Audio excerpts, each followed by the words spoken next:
Studying social services at the Polytechnic is a 3-year program, and in the first year it's a generic year where you learn the foundation of what working in a social service might be.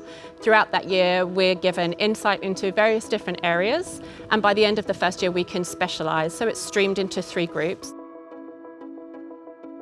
I've learnt a lot about my cultural identity, and that's been very beneficial for me. And my facilitators, my teachers, this program has structured that for me. Te Reti o Waitangi is heavily emphasised in our first year, and it trickles into the second and third year.